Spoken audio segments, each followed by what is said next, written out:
Vous vous êtes expatrié à l'étranger et vous vous demandez s'il y a un risque que vous soyez toujours considéré comme résident fiscal en France.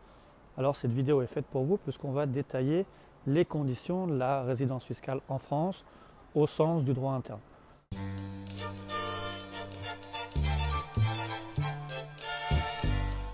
Qui est lié par l'article 4B du Code général des impôts qui va définir la résidence fiscale en France. Si vous avez votre foyer en France, que vous le conservez, votre femme ou vos enfants mineurs scolarisés, ou alors si vous avez une activité professionnelle en France à titre principal, donc on parle en matière de temps effectif, notamment si vous gardez un mandat de gérant ou de dirigeant dans une société française, et ensuite, est-ce que vous gardez le centre de vos intérêts économiques en France? Donc est-ce que vous tirez la majorité de vos revenus de sources françaises?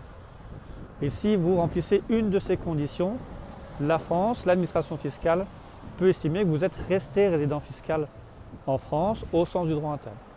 Mais vous pourrez quand même opposer votre résidence fiscale à l'étranger si la convention fiscale vous protège et si elle existe, en regardant les critères de détermination de la résidence fiscale unique qui sont souvent dans l'article 4 de la convention fiscale qui vous sera applicable. Et là, il y aura des critères successifs à mettre en place pour déterminer dans quel pays vous êtes résidence fiscale unique. Notamment, vous aurez à déterminer où est-ce que vous avez votre foyer d'habitation permanent ou à défaut votre centre des intérêts vitaux, à savoir dans quel pays vous avez vos liens économiques et personnels les plus étroits, ou à défaut encore votre lieu de séjour habituel, et ensuite potentiellement dans quel pays vous avez de la nationalité.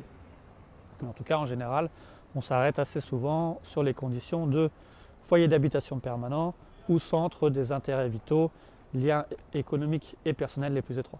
Tout en sachant que toutes les conventions ne sont pas sur les mêmes modèles et que parfois il y a des définitions particulières, notamment en exemple sur la convention entre la France et le Maroc.